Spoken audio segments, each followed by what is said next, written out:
Hello दोस्तों, study with अनु में मैं अनु आपका स्वागत करती हूँ।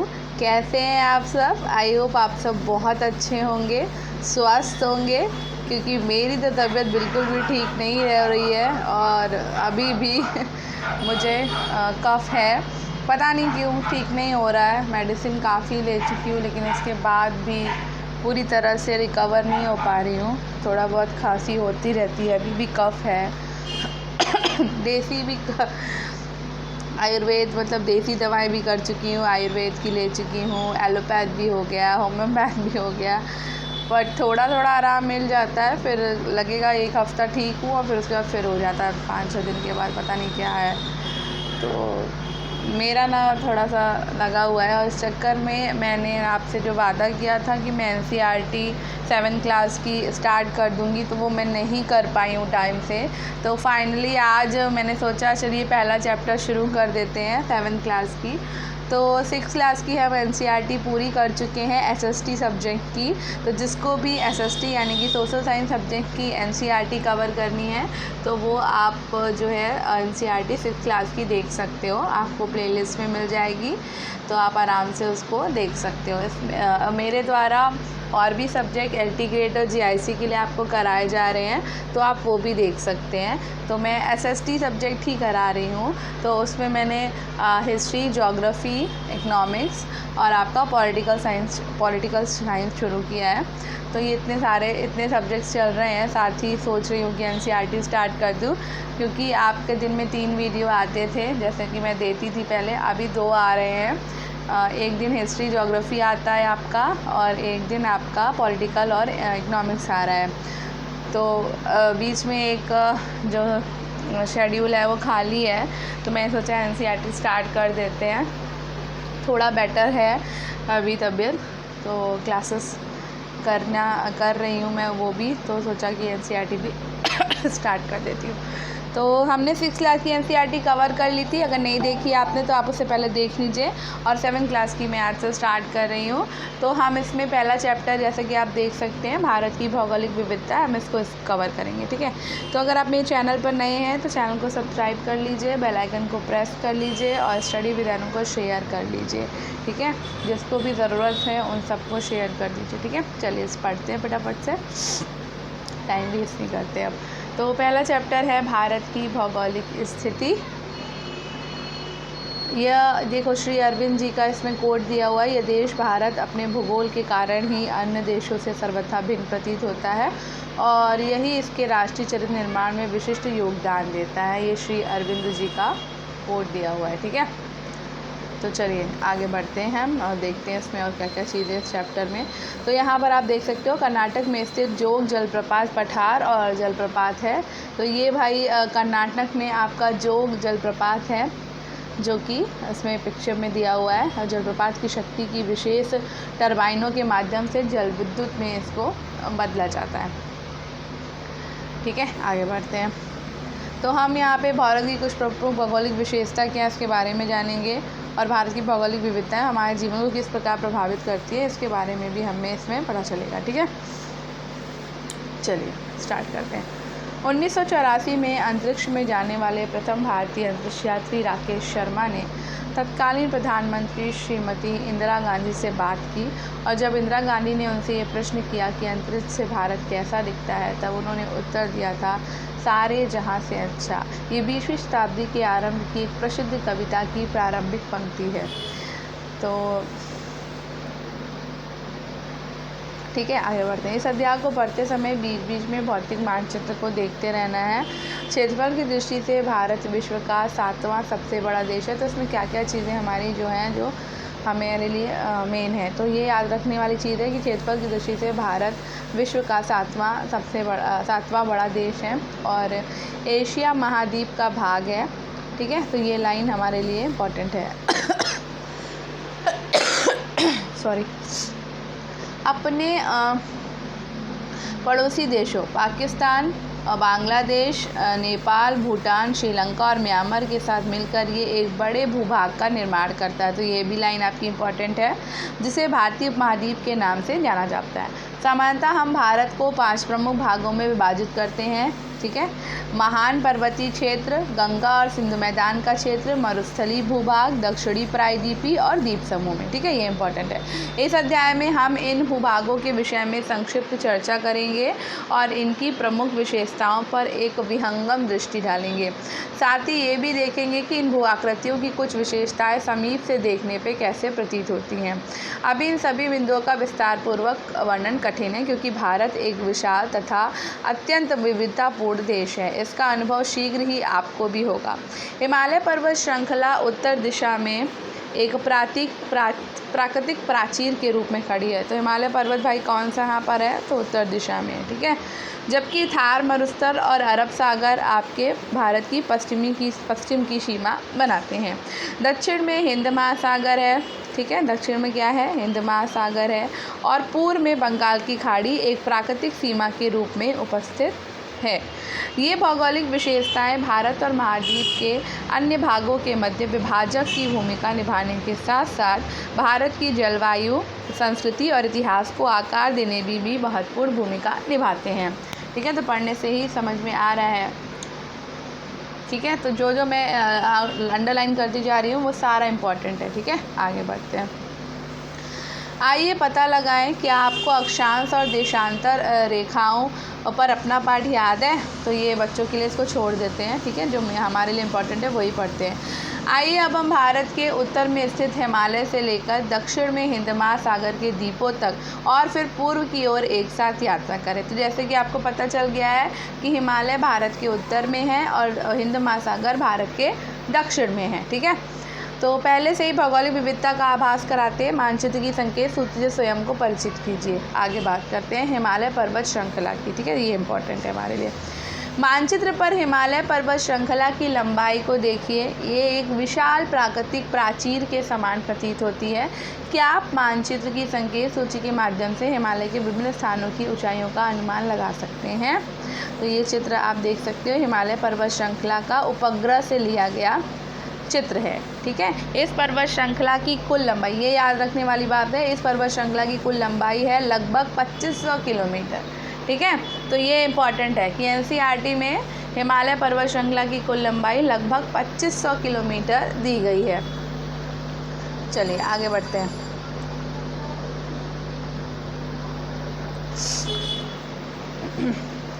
अब हमें पुनरावलोकन करना है। हिमालय पर्वत श्रृंखला आकाश को छूती हुई प्रतीत होती है। वास्तव में इसकी कई चोटियाँ 8000 मीटर से भी अधिक ऊंची हैं और इन्हें सामूहिक रूप से 8000 ही कहा जाता है। क्या कहा जाता है, 8000। ये चीज़ याद रखना है कि जो चोटियाँ जो 8000 मीटर से अधिक ऊंची हैं तो उन्हें सामूहिक रूप से 8000 ही कहा जाता है। ये पर्वत श्रृंखला एशिया के 6 देशों भारत, नेपाल, भूटान, चीन, पाकिस्तान और अफ़गानिस्तान में फैली हुई है। तो हमें यहाँ से ये पता चल रहा है कि जो हमारा हिमालय पर्वत है, इसकी जितनी पूरी पर्वत श्रृंखला है ये एशिया के 6 देशों में फैली है। और वो देशों के नाम है, भारत में हिमालय है, नेपाल में हिमालय है, भूटान में हिमालय है, चीन में हिमालय है, पाकिस्तान में हिमालय है और अफ़गानिस्तान में हिमालय है, ठीक है।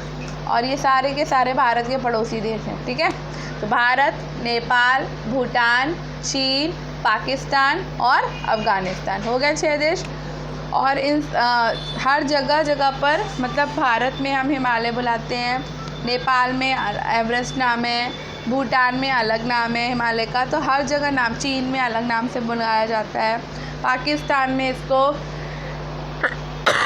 सुलेमान के नाम से बुलाया जाता है। तो हर जगह इसका नाम अलग अलग है, वो भी हमें याद रखने हैं। चलिए आगे बढ़ते हैं।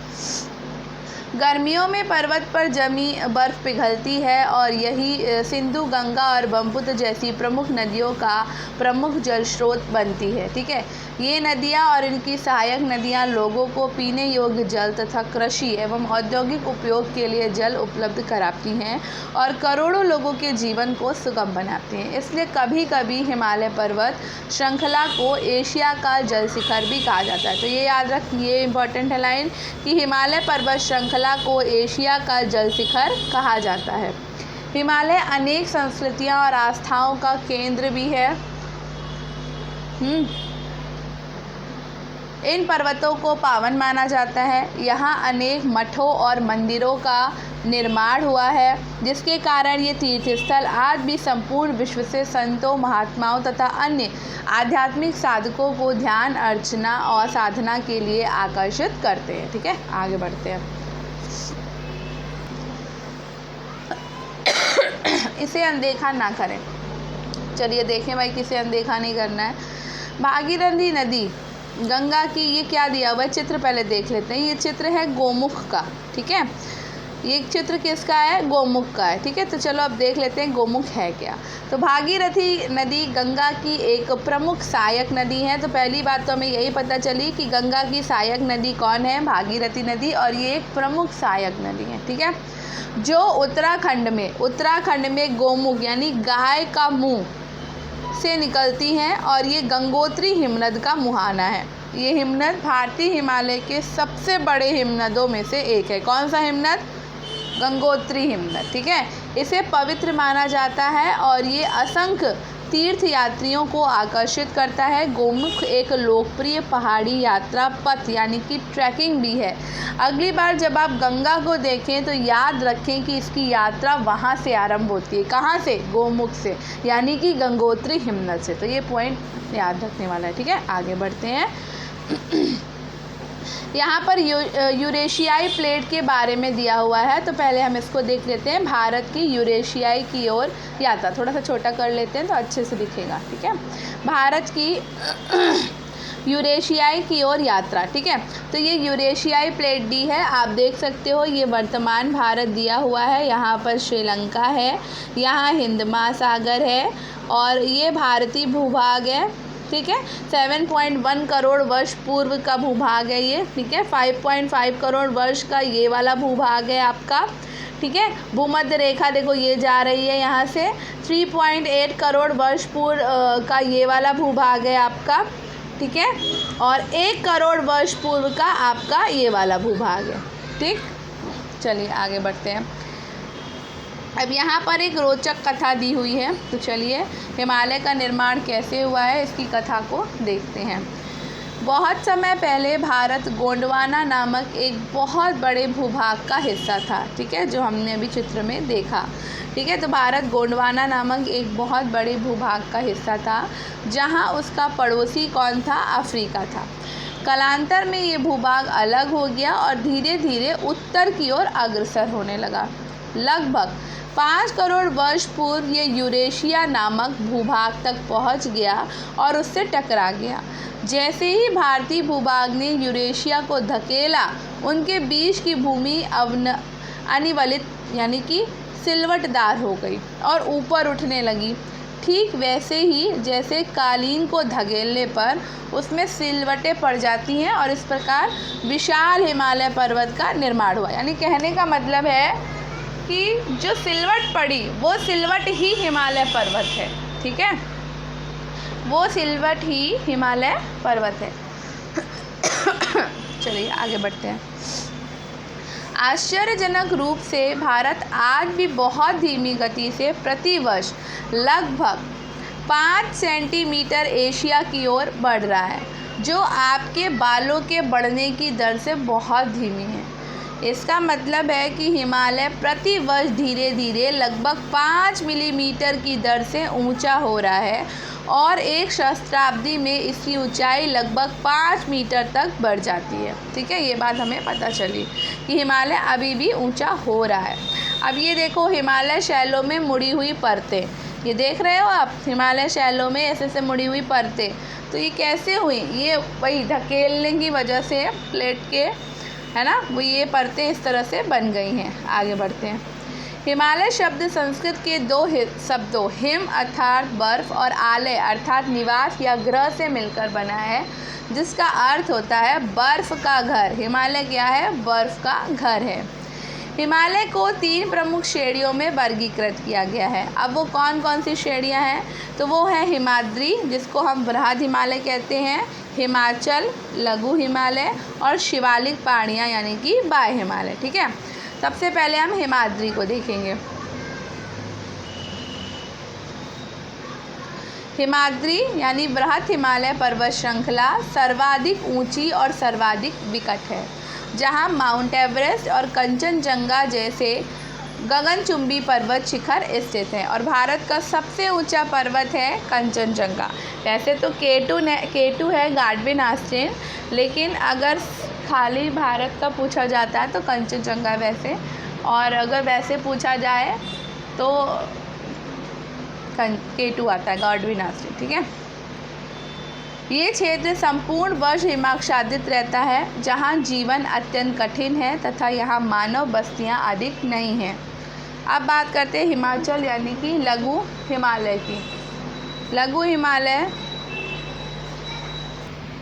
हिमाचल यानी कि लघु हिमालय। लघु हिमालय बृहद हिमालय के दक्षिण में स्थित है और इसकी जलवायु समशीतोष्ण है। कैसी है? समशीतोष्ण, जो समृद्ध जैव विविधता और मानव विकास के लिए उपयुक्त है। नैनीताल और मसूरी उत्तराखंड में है। दार्जिलिंग आपका पश्चिम बंगाल में है। शिमला हिमाचल प्रदेश में है। जैसे लोकप्रिय पर्वतीय पर्यटन स्थल इसी क्षेत्र में है। तो अगर पूछा जाए कि नैनीताल और मसूरी जो है वो हिमालय के कौन से भाग में है, तो आप बताओगे कि हिमाचल में है, यानी कि हिमालय के लघु हिमालय वाले भाग में है मसूरी और नैनीताल। और अगर पूछा जाए कि ये मसूरी नैनीताल पड़ता कहाँ पर है, तो भाई ये उत्तराखंड में पड़ता है, और उत्तराखंड वाला जो एरिया है वो भी आपका लघु हिमालय के अंतर्गत आता है। ठीक है। दार्जिलिंग यानी पश्चिम बंगाल, ये भी आपका लघु हिमालय के अंतर्गत आता है। शिमला यानी हिमाचल प्रदेश भी आपका लघु हिमालय के अंतर्गत आता है। ठीक। अब बात करते हैं शिवालिक पहाड़ियों की, जिसको कि बाह्य हिमालय कहते हैं। ठीक। हिमालय की सबसे निचली श्रृंखला बनाती है, जिसमें घुमावदार पहाड़ियाँ और घने जंगल सम्मिलित हैं। ये गिरिपाद वन्य जीवों से समृद्ध है, जो हिमालय और गंगा के मैदानों, जिसे उत्तरी मैदान भी कहा जाता है, के बीच एक संक्रमण क्षेत्र के रूप में कार्य करती है। ठीक।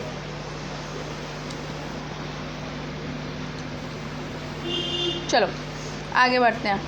अब देखो यहाँ चित्र दिया है हिमाचल प्रदेश में काटकुनी घर। देखो काटकुनी घर इस तरह के होते हैं। ठीक है। पश्चिमी हिमालय क्षेत्र में पारंपरिक गृह निर्माण की पद्धति को काटकुनी अथवा पश्चिमी हिमालय क्षेत्र में पारंपरिक गृह निर्माण की पद्धति को काटकुनी अथवा धज्जी देवरी शैली के रूप में जाना जाता है। ठीक है। इसमें स्थानीय रूप से उपलब्ध पत्थर और लकड़ी के संयोजन का उपयोग किया जाता है, जो न केवल घर को गर्म रखता है बल्कि हल्के भूकंप की स्थिति में क्षति से भी बचाता है। तो हिमाचल प्रदेश में जो काटकुनी घर होते हैं, इनको धज्जी देवरी शैली में बनाया जाता है। दूसरा, ये एक पारंपरिक गृह है वहाँ के। तीसरी बात, ये लकड़ी और पत्थर के संयोजन से बनते हैं, जिससे घर गर्म रहता है और भूकंप जब आता है तो उस स्थिति में ज़्यादा क्षति नहीं होती है। ठीक है। यानी ये बचाव करते हैं। ठीक है। आगे बढ़ते हैं। तो काटकुनी घर इस तरह के होते हैं, आप देख सकते हो, थोड़ा लकड़ी थोड़ा पत्थर। चलो आगे देखते हैं। यहाँ पे चित्र दिया हुआ है। चलो चित्र हम बाद में देखेंगे, पहले पढ़ लेते हैं। हिमाचल प्रदेश में स्थित ग्रेट हिमालयन राष्ट्रीय उद्यान में वनस्पतियों और जीवों की अत्यधिक विविधता पाई जाती है। कहाँ? ग्रेट हिमालयन राष्ट्रीय उद्यान कहाँ पर है? हिमाचल प्रदेश में। ठीक है। यहाँ पे वनस्पतियों और जीवों की अत्यधिक विविधता पाई जाती है। इस उद्यान को यूनेस्को के द्वारा विश्व धरोहर स्थल घोषित किया गया है। उद्यान की जैव विविधता को सरकार के साथ साथ उद्यान में रहने वाले ग्रामीण समुदायों के द्वारा भी संरक्षित किया जा रहा है। ठीक है। अब आगे देखते हैं क्या है भाई। तो पहला चित्र ध्यान से देखते हैं, बहुत खूबसूरत सा चित्र बना है। इसमें किस चीज़ का चित्र है? तो ये चित्र है ग्रेट हिमालयन राष्ट्रीय उद्यान संरक्षण क्षेत्र का चित्र है, पहला चित्र। ठीक है। अब दूसरा चित्र देखते हैं। कोई पक्षी बना हुआ है, देख लेते हैं कौन सा पक्षी है। तो ये जो पक्षी है इसको कहते हैं हिमालयी मोनल नर पक्षी। क्या कहते हैं? हिमालयी मोनल नर पक्षी है ये। ये हिमालयी मोनल नर पक्षी है, इसका नाम है हिमालयी मोनल नर पक्षी है, ठीक है, हिमालयी मोनल, ये एक नर पक्षी है। अब तीसरा नंबर चित्र देखिए, लद्दाख स्थित एक बौद्ध मठ है। ये क्या है? ये है लद्दाख स्थित एक बौद्ध मठ। ये तीसरा नंबर जो है ये बौद्ध मठ है और ये लद्दाख में स्थित है, ठीक है, ये देख लीजिए, ठीक है। अब चौथा नंबर चित्र देखते हैं। चौथा नंबर चित्र हिमाचल प्रदेश में प्रवाहित होने वाली व्यास नदी है। तो हिमाचल प्रदेश में व्यास नदी बहती है, ये बात याद रखनी है, और ये व्यास नदी बह रही है यहाँ पे हिमाचल क्षेत्र में, ठीक है। आगे देखते हैं 5 नंबर पे। 5 नंबर पे भाई हमारा क्या बना है? तो 5 नंबर पे हमारा हिम तेंदुआ बना है। तो हिम तेंदुआ इस तरह के दिखते हैं, देखिए कितने सुंदर लग रहा है ये बिल्ली जैसा, लेकिन कितना बड़ा हिम तेंदुआ है ये, ठीक है। आगे देखते हैं चित्र नंबर 6 को। यहाँ पे तो खाने पीने की चीज़ें दिख रही हैं, चलिए देखते हैं क्या लिखा है। तो हिमालय क्षेत्र के एक स्थानीय बाजार में प्रदर्शित कृषि उपज दिखाई गई है इसमें, ठीक है। 7 नंबर चित्र आपका, बहुत सुंदर से फूल है ये। तो ये बुरांश यानी कि रोडोडेंड्रॉन, इस पुष्प से एक विशेष प्रकार का शीतल पेय बनाया जाता है, ठीक है। तो ये बुरांश यानी कि रोडोडेंड्रॉन नाम का एक पुष्प है जिससे एक प्रकार का शीतल पेय बनाया जाता है, ठीक है। आगे बढ़ते हैं। अब बात करते हैं भारत का शीत मरुस्थल की। मरुस्थल शब्द सुनते ही मन में उष्ण प्रदेश की छवि उभरती है कि सूखा होगा, है ना। हालांकि मरुस्थल शीत भी होते हैं यानी ठंडे भी होते हैं, और भारत में भी एक ऐसा शीत मरुस्थल है। लद्दाख एक शीत मरुस्थल है तो उस मरुस्थल का नाम क्या है? उस मरुस्थल का नाम है लद्दाख। लद्दाख एक शीत मरुस्थल है जहाँ सर्दियों में तापमान 30 डिग्री सेल्सियस से नीचे चला जाता है और यहाँ बहुत कम वर्षा होती है और भूभाग ऊबड़ खाबड़ है, जिसमें चट्टानी क्षेत्र, गहरी घाटियाँ और पैंगोंग तोस का अर्थ होता है झील जैसी झीलें सम्मिलित हैं, ठीक है। यहाँ की भूमि चंद्रमा की सतह जैसी दिखाई देती है। यहाँ की भूमि चंद्रमा की सतह जैसी दिखाई देती है, इसलिए इसे चंद्रभूमि कहा जाता है। भूगर्भ शास्त्री इस भूभाग के निर्माण की व्याख्या इस तथ्य से करते हैं, जैसा हमने पहले पढ़ा कि जब भारतीय भूभाग यूरेशिया से टकराया तो पहाड़ मुड़ गए थे। यहाँ मुड़ा हुआ भाग कभी एक महासागर का हिस्सा था और इसलिए इस क्षेत्र की चट्टानें मुख्य रूप से रेत और चिकनी मिट्टी में से बनी हुई हैं। ये देखो लद्दाख की चंद्रभूमि दी हुई है इस वाले पूरे इसमें पोर्शन में, ठीक है। अब ये चित्र है। हिमालय लोगों के जीवन में याक बहुत महत्वपूर्ण है। उन्हें दूध, मांस, ऊन और गोबर के लिए पाला जाता है और परिवहन के लिए भी उपयोग में लाया जाता है, ठीक है। आगे देखते हैं। वाह कितना सुंदर चित्र दिया हुआ है भाई, ये बहुत सुंदर है। ये चित्र है लद्दाख में पैंगोंग तोस झील का। खारे पानी के कारण ये अन्य झीलों से भिन्न है और इसके जल में खारापन आसपास के पहाड़ी क्षेत्रों से घुले खनिजों के कारण है, ठीक है। तो हम यहाँ पढ़ रहे थे कि यहाँ पे जो है चट्टानें जो है इस क्षेत्र की मुख्य रूप से रेत और चिकनी मिट्टी से बनी हुई हैं, ठीक है। और समय के साथ पवन और वर्षा ने पहाड़ों का अपरदन कर इसे जिस प्रकार आकार में बदल लिया उसे आप चित्र में देख सकते हैं, ठीक है। कठिन परिस्थितियों के होते हुए भी लद्दाख हिम तेंदुए, आइबेक्स और तिब्बती मृग जैसे अद्वितीय वन्य जीवों का घर है। लद्दाखी लोग सादा जीवन जीते हैं। ये क्षेत्र अपने प्राचीन बौद्ध मठों और लोसर और हेमिस महोत्सव जैसे रंग बिरंगे त्योहारों के लिए प्रसिद्ध है, ठीक है। अब बात करते हैं गंगा मैदान की। जैसे ही हम हिमालय से दक्षिण की ओर बढ़ते हैं,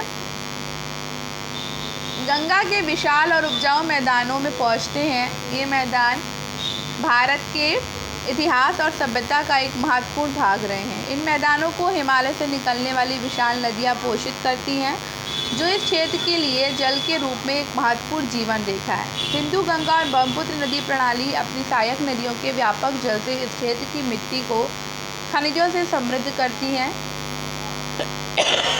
जिससे ये क्षेत्र अत्यधिक उपजाऊ और कृषि के लिए आदर्श बन जाता है। नदियाँ अपने साथ अनेक खनिज लाती हैं जो मिट्टी को उपजाऊ करते हैं और जिससे प्रचुर मात्रा में कृषि संभव होती है। नदियाँ जल विद्युत उत्पादन का भी एक स्रोत है। भारत की जनसंख्या का एक बड़ा भाग इस मैदानी क्षेत्रों में रहता है। ठीक है, ये देखिए मैदानों में आधुनिक कृषि पद्धति हो रही है। दिल्ली का हवाई दृश्य है जिसमें ऊपर दाईं ओर यमुना नदी दिखाई दे रही है। ठीक है, उत्तर प्रदेश में बहुफसली कृषि हो रही है। पश्चिम बंगाल में धान के खेतों में काम करती हुई ग्रामीण महिलाएं हैं। भारत के उत्तरी मैदानों की समतल भूमि में एक विस्तृत परिवहन तंत्र विकसित हुआ है। सड़क और रेलवे तंत्र लंबी दूरी तक लोगों और माल की आवाजाही को सुविधाजनक बनाते हैं, जैसे कि आप अतीत के चित्रपट से संबंधित अध्याय में देखेंगे। गंगा, ब्रह्मपुत्र और अन्य नदियों का उपयोग यात्रा और व्यापार के लिए सहस्त्र शताब्दियों से किया जाता रहा है। गंगा के मैदानों में परिवहन के विविध साधन, ठीक है, ये साधन है। भारत में अधिकांश नदियों के नाम देवियों के नाम पे रखे गए हैं, जैसे गंगा, यमुना, कावेरी, जबकि ब्रह्मपुत्र के नाम का अर्थ है ब्रह्मा का पुत्र। गर्मियों में सूखने की अपेक्षा इस नदी में जल की मात्रा बढ़ जाती है। क्या आप अनुमान लगा सकते हैं कि ऐसा क्यों होता है? कमेंट बॉक्स में बताइएगा। मैदानी क्षेत्रों में प्रकाश के संकेंद्रण पर ध्यान कीजिए। संकेंद्रण का क्या कारण हो सकता है? तो वही ये चित्र है गंगा के मैदान का उपग्रह के द्वारा लिया गया चित्र। कितना सुंदर चित्र है। अब यहाँ देखते हैं मध्य प्रदेश के बांधवगढ़ राष्ट्रीय उद्यान में लकड़ी की डाली पर बैठा उत्तरी मैदानी ग्रे लंगूर। ठीक है, और यहाँ पर बाघ जो विलुप्ति की कगार पर थे, बाघ परियोजना प्रोजेक्ट टाइगर ने इनके पुनर्वास में महत्वपूर्ण भूमिका निभाई है। ठीक है, ये चित्र है एक वयस्क भारतीय घड़ियाल की लंबाई 2.5 से 4.5 मीटर होती है। ये सरीसृप विलुप्ति के कगार पर है। कानूनी रूप से इसका शिकार अथवा इसे क्षति पहुंचाना निषिद्ध घोषित किया गया है। ये देखिए मोर और मोरनी, भारतीय मोर हमारा राष्ट्रीय पक्षी है। तो विशाल भारतीय मरुस्थल या थार मरुस्थल को भी देख लेते हैं। तो अगर हम भारत के मानचित्र पर पश्चिम की ओर बढ़ें तो आपको एक पीलापन लिए क्षेत्र दिखाई देगा। ये क्षेत्र थार मरुस्थल है। आपको क्या दिखाई देता है? सुनहरी रेत के टीलों का एक विशाल विस्तार, ऊबड़ खाबड़ क्षेत्र और व्यापक खुला आसमान। तो ये देखिए थार मरुस्थल के रेत के टीलों में एक यात्री चल रहा है। ठीक है, रेत के टीले का आकार कैसा होता है? तो ये बच्चों के लिए इसको छोड़ देते हैं, आगे बढ़ते हैं। ये देखो चित्र दिया है जैसलमेर का। तो जैसलमेर में स्वर्णनगरी जो भारत के थार मरुस्थल के मध्य स्थित है। जैसलमेर किला एक यूनेस्को विश्व धरोहर स्थल है। ठीक है, रेत के टीले तब बनते हैं जब हवा की दिशा रेत को स्थानांतरित कर पहाड़ी जैसी आकृति प्रदान करती है। कभी कभी ये टीले 150 मीटर तक ऊंचे हो जाते हैं। थार मरुस्थल एक विशाल शुष्क क्षेत्र है। इसका अधिकांश भाग भारत में स्थित है, जो राजस्थान, गुजरात, पंजाब और हरियाणा राज्य में फैला है। मरुस्थल कठोर परिस्थितियों के कारण एक प्राकृतिक अवरोध के रूप में काम करता है, जो मानव और पशु आवागमन को बाधित करता है, क्योंकि यहाँ दिन के समय अत्यधिक तापमान और रातें अत्यधिक ठंडी और जल की उपलब्धता का अभाव होता है। थार में रहने वाले लोगों ने अपनी जीवन शैली को उस स्थान और वहाँ की परिस्थिति के अनुरूप ढाल लिया है। उनका खान पान, वेशभूषा और जीवन शैली इन कठोर परिस्थितियों के अनुकूल है।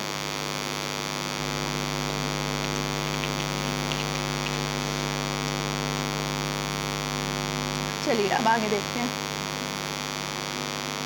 ये है पुष्कर मेले में ऊंट विक्रेता थार मरुस्थल की सीमा पर। ठीक है, अब इसे अनदेखा ना करें। तो चलिए देखते हैं। तो घर से दूर जल स्रोतों से जल लाती हुई महिलाएं हैं और बाएं एक गांव में वर्षा जल संचयन की संरचना दी हुई है कि वर्षा का जल संचयन कैसे होगा। तो आप देख सकते हो कि इस तरह से ये सीढ़ी जैसे वो पहेली वाला बना दिया गया है। तो क्या होगा, जितना पानी बरसेगा तो वो इस नाली के रास्ते जाएगा इसमें ऐसे करके, और ये सारा का सारा धीरे धीरे यहाँ पर आपको एक ये देखो ये बॉक्स तो दिखाई रहा ना, ये जगह दिख रही है, यहाँ से ये इस टंकी में सेव हो जाएगा। ठीक है, तो ये जल संचयन की प्रक्रिया है। और ये आप जो देख रहे हो तो ये निकालने के लिए कि यहाँ से जब आपको जल की ज़रूरत पड़े तो आप यहाँ से इस ढक्कन को ओपन करो और यहाँ से हम बाल्टी की मदद से निकाल सकते हैं रस्सी डाल के, ठीक है। वही पानी जो यहाँ से हम स्टोर करेंगे, ठीक है। आगे देखते हैं। मरुस्थल में जल का अभाव होता है। महिलाओं को प्रायः अपने परिवार के लिए जल लाने हेतु प्रतिदिन लंबी दूरी तय करनी पड़ती है। इसलिए बर्तनों को स्वच्छ करने की पारंपरिक विधि ये है कि उन्हें रेत में तब तक रगड़ा जाए जब तक कि वे साफ ना हो जाएं, ठीक है। धोने के लिए जल की थोड़ी मात्रा का उपयोग किया जा सकता है। धोने के लिए उपयोग किए गए जल का पुनः उपयोग किसी पौधे को सींचने जैसे कार्यों के लिए किया जा सकता है। इसलिए अगली बार जब भी आप नल खुला छोड़ें तो थार रेगिस्तान के लोगों की बात को अवश्य याद करें। बात बिल्कुल सही है, ठीक है।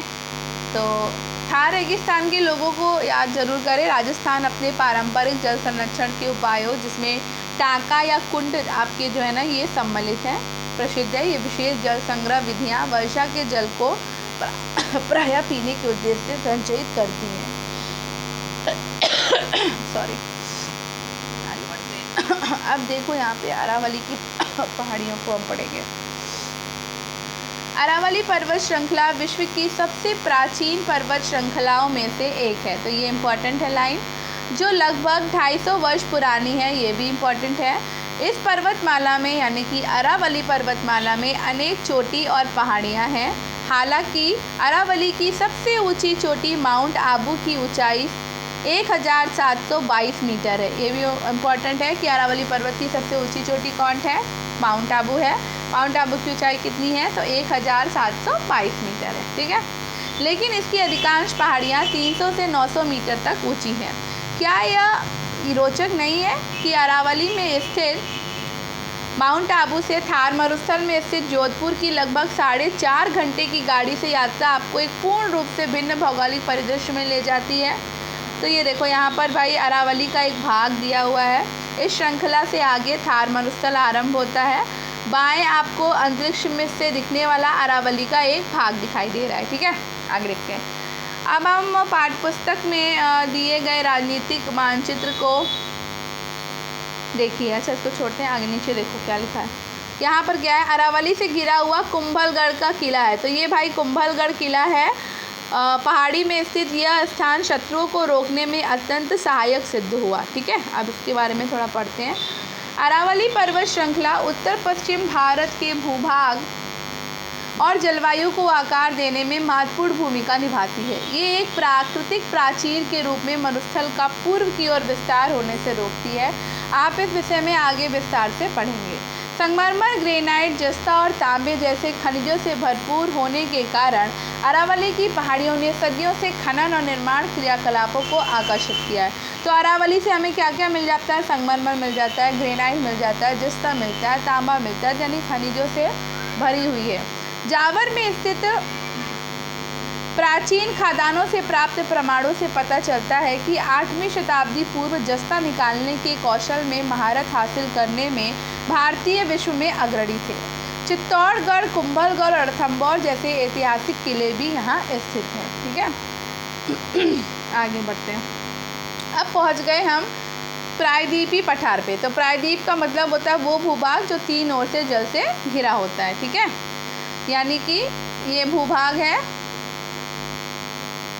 जैसे कि हमारा ये भारत का, मान लो ये हमारा भारत का मैप है ना, नीचे वाला हिस्सा। तो यहाँ भी भाई आपका जल है, यहाँ भी जल है, यहाँ भी जल है। तो यहाँ आपका हिंद महासागर आ जाता है, यहाँ बंगाल की खाड़ी आ जाती है और यहाँ अरब सागर आ जाता है। तो ये जो हिस्सा आएगा ना, ये आपका प्रायद्वीपीय आ जाएगा। कि इसको प्रायद्वीपीय भाग ही कहते हैं भारत के, ठीक है। तो ये आपका 3 ओर से जल से घिरा हुआ है।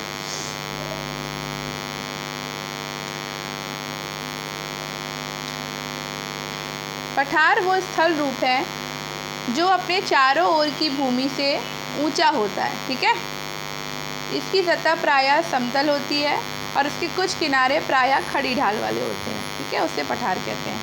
भारत में अनेक पठार हैं, जिनमें सबसे महत्वपूर्ण पठार देश के मध्य और दक्षिण में स्थित त्रिकोणीय प्रायद्वीपीय क्षेत्र है। ये एक बहुत पुरानी भूमि संरचना भी है। ये क्षेत्र प्रायद्वीप कहलाता है क्योंकि यह 3 ओर से अरब सागर, बंगाल की खाड़ी और हिंद महासागर के द्वारा जल से घिरा है, जो कि मैंने अभी आपको बताया। इसे प्रायद्वीपीय पठार कहा जाता है। ये पठार 2 पर्वत श्रृंखलाओं पश्चिमी घाट और पूर्वी घाट से घिरा हुआ है। पश्चिमी घाट अधिक ऊंचे हैं और प्राचीर की भांति पश्चिमी तट के साथ फैले हुए हैं। यहाँ कई सुंदर झरने हैं जो मानसून के मौसम में इसकी खड़ी ढालों पर बहते हैं। पश्चिमी घाट को यूनेस्को ने विश्व धरोहर स्थल घोषित किया। ये लाइन इंपॉर्टेंट है। यहाँ अनेक नदियाँ प्रवाहित होती हैं तथा यह क्षेत्र जैव विविधता से परिपूर्ण है। पश्चिमी घाट के उत्तरी भाग को सह्याद्री पहाड़ियों के नाम से जाना जाता है। जैसे कि ये भारत है तो ये हिस्सा जो है वो पश्चिमी घाट है और इधर वाला हिस्सा पूर्वी घाट है। तो पश्चिमी घाट का जो उत्तरी भाग है यानी ये वाला हिस्सा, इधर वाला ये वाला हिस्सा, ये वाला जो हिस्सा है ये वाला, इसको सह्याद्री के नाम से जानते हैं, सह्याद्री पहाड़ियों के नाम से। पूर्वी घाट अपेक्षाकृत निम्न और छोटे छोटे पर्वत खंडों में विभाजित है जो पूर्वी तट के साथ फैले हुए हैं। इन दोनों पर्वत श्रृंखलाओं के बीच उच्च समतल भूमि का एक विशाल क्षेत्र दक्कन का पठार है।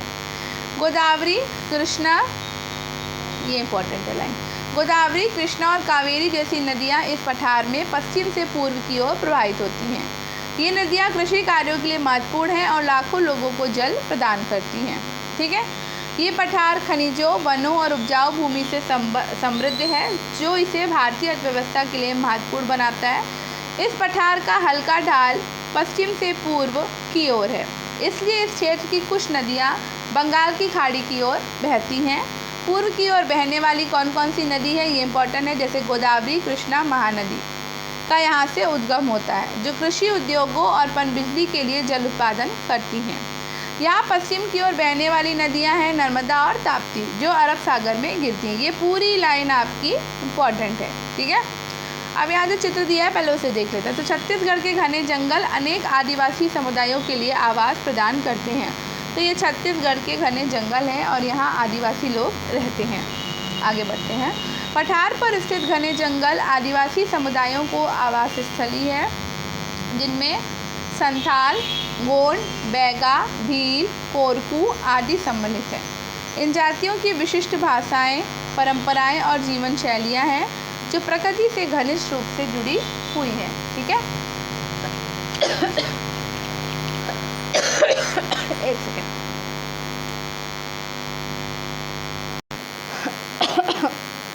आदिवासी समुदाय मुख्य रूप से झारखंड, पश्चिम बंगाल, उड़ीसा, असम, मध्य प्रदेश, छत्तीसगढ़, महाराष्ट्र, तेलंगाना और गुजरात राज्यों में बड़े पैमाने पर फैले हुए हैं। तो ये इम्पोर्टेंट है आपका। ठीक है,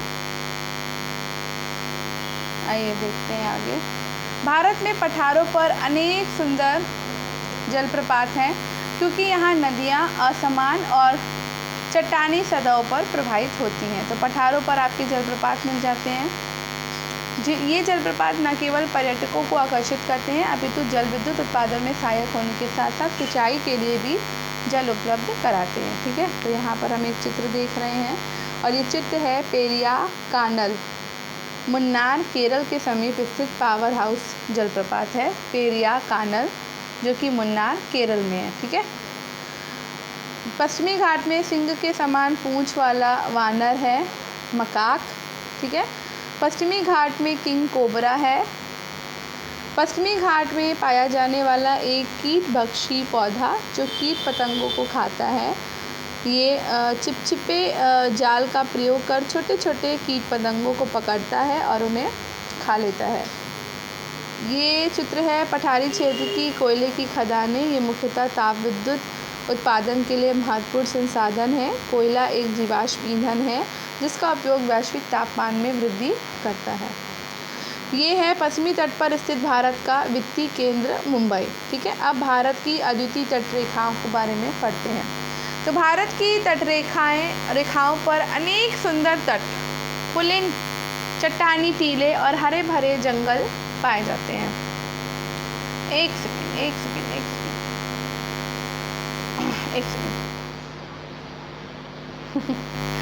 ठीक है। कुछ तटों में सुनहरी रेत पाई जाती है तो कुछ पर काली शैलें पाई जाती हैं। कई द्वीपों पर प्रवाल भित्तियाँ कोरल द्वीप हैं जो कई द्वीप भरे जंगलों से ढके हुए हैं। भारत के तट बहुत ही विस्मयकारी हैं। भारतीय तटरेखा 7,500 किलोमीटर से अधिक लंबी है, तो ये लाइन याद रखनी है, ठीक है। अब देखते हैं भारत का पश्चिमी तट। तो भारत का पश्चिमी तट गुजरात से लेकर केरल तक विस्तृत है, ठीक है। ये लाइन आपको याद रखनी है, जो महाराष्ट्र, गोवा और कर्नाटक से होकर गुजरता है, ठीक है। तो ये भी आपको याद रखना है। सॉरी। यहाँ की अधिकांश नदियाँ पश्चिमी घाट से निकलकर तेज़ी से बहती हुई पश्चिमी तटों पर मुहानों यानी कि एक्चुअली का निर्माण करती हैं। ये तटरेखा छोटी छोटी नदियों और जलोढ़ निक्षेपों के द्वारा जमा की गई जलोढ़ मिट्टी तथा अन्य भू आकृतियों जैसे सकरी खाड़ियों, क्रीक्स, एस्चुरी आदि से बनी है। इस तट पर नर्मदा और ताप्ती नदियों के मुहाने सबसे बड़े हैं, ये चीज़ याद रखनी है। अब ये चित्र देख लेते हैं। पश्चिमी तट के एक भाग का हवाई दृश्य है। पश्चिमी घाट की पहाड़ियाँ अरब सागर के कितने समीप हैं, ये आप ध्यान दो यहाँ पर, ठीक है। पश्चिमी तट पर अनेक महत्वपूर्ण पत्तन और नगर हैं। वे सहस्राब्दियों से भारत की आर्थिक गतिविधियों के केंद्र रहे हैं। ये है पूर्वी तट। तो पूर्वी तट, पूर्वी घाट और बंगाल की खाड़ी, ये पूर्वी तट का उपग्रह दृश्य है, ठीक है। पूर्वी तट पूर्वी घाट और बंगाल की खाड़ी के मध्य स्थित है। ये गंगा के डेल्टा से कन्याकुमारी तक विस्तृत है, ये याद रखिएगा। इसमें विस्तृत मैदान और नदियों के डेल्टा हैं, जिनमें महानदी, गोदावरी, कृष्णा, कावेरी आदि प्रमुख हैं। यहाँ चिल्का झील आपकी उड़ीसा में है और पुलिकट झील आपकी आंध्र प्रदेश में है, जैसे महत्वपूर्ण लैगून पाई जाती हैं, ठीक है। तो चिल्का झील भी आपकी लैगून है और पुलिकट झील भी आपकी लैगून झील है, लेकिन चिल्का झील उड़ीसा में है और पुलिकट झील आंध्र प्रदेश में। लैगून क्या होता है? तो लैगून एक प्राकृतिक अवरोधक द्वारा बड़े जलाशय से अलग हुई झील होती है, ठीक है। तो लैगून होता है कि एक प्राकृतिक अवरोधक के द्वारा बड़े जलाशय से अलग हो गई, तो वो झील होती है लैगून, ठीक है। जब नदियाँ अपने अवसादों को किसी बड़े जलाशय जैसे महासागर, झील अथवा अपने मुहाने पर जमा करती हैं, तब बनने वाली भू आकृति क्या कहलाती है? डेल्टा कहलाती है, ठीक है। डेल्टा क्या है? जब नदियाँ अपने अवसादों को किसी बड़े जलाशय जैसे कि महासागर, झील अथवा अपने मुहाने पे जमा करती हैं, तो वहाँ पर एक आकृति बनती है और उस आकृति को डेल्टा कहते हैं। और वो आकृति किससे बनती है? अवसादों से बनती है, जो वो बहा के लाती हैं अपने साथ।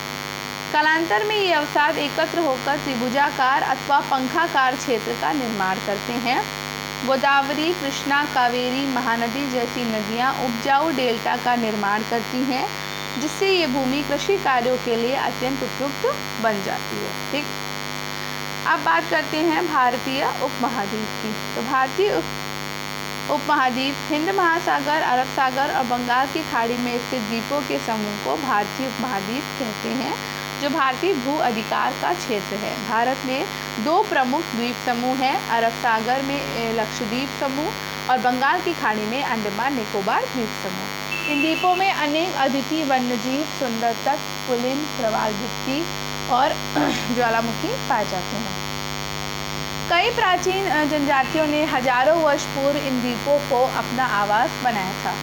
अब बात करते हैं लक्षद्वीप समूह की। तो लक्षद्वीप समूह द्वीपों का समूह है, जो केरल के मालाबार तट के पास अरब सागर में स्थित है। ये मूंगे कोरल से बने 36 बड़े द्वीपों का एक समूह है। सभी द्वीपों पर मानव का निवास नहीं है। भारत का एक विस्तृत समुद्री जल क्षेत्र पर नियंत्रण है, जिससे उसे मछली पकड़ने, संसाधनों की खोज और पर्यावरण संरक्षण का भी अवसर मिलता है। अब है अंडमान निकोबार द्वीप समूह। इस द्वीप समूह में 500 से अधिक छोटे बड़े ज्वालामुखी द्वारा निर्मित द्वीप सम्मिलित हैं, जिन्हें दो अलग अलग समूहों में विभाजित किया जाता है, अंडमान द्वीप समूह और निकोबार द्वीप समूह, ठीक है। इनकी भौगोलिक स्थिति अत्यंत महत्वपूर्ण है। तो लक्षद्वीप द्वीप समूह में प्रवाल भित्ति आप देख सकते हो यहाँ, ठीक, और अंडमान द्वीप समूह की प्रवाल भित्ति, ठीक। अंडमान द्वीप समूह के पास भारतीय नौसेना की एक तैरती गोदी यानी कि एक छोटा सा पत्तन है। ठीक है, ये है बैरन द्वीप पर स्थित भारत के एकमात्र सक्रिय ज्वालामुखी का हवाई दृश्य। तो ये बैरन द्वीप है, यहाँ पर एकमात्र सक्रिय ज्वालामुखी है भारत का। चलो, ये द्वीप समूह भारत की निगरानी चौकियों की तरह हैं जो समुद्र पर निगरानी रखते हैं। यहाँ विभिन्न प्रकार की वनस्पति और जीव जंतु पाए जाते हैं। अंडमान द्वीप समूह ऐतिहासिक रूप से भी एक महत्वपूर्ण है। हमारे अनेक स्वतंत्रता संग्राम सेनानियों को यहाँ सबसे कठोर परिस्थितियों में सेल्युलर जेल नामक कारावास में रखा गया था। इसे उनके महान बलिदानों को याद दिलाने के लिए आज भी संरक्षित रखा गया है। ये बलिदान हमारे पूर्वजों ने हमको स्वतंत्र करवाने के लिए दिए थे। हम इसके बारे में उच्च कक्षाओं में और चर्चा करेंगे। अंडमान निकोबार द्वीप समूह में बैरन द्वीप भारत का एकमात्र सक्रिय ज्वालामुखी है और ये कभी कभी सक्रिय होता है, जिससे आकाश में धुआं और लावा फैल जाता है। अब ये देखो, पश्चिम बंगाल के सुंदरवन डेल्टा में मैंग्रोव। ठीक, जब हम द्वीपों से वापस हिमालय के पूर्वी भाग की ओर बंगाल की खाड़ी से में यात्रा करते हैं तो हमें रास्ते में सुंदरवन दिखाई पड़ते हैं।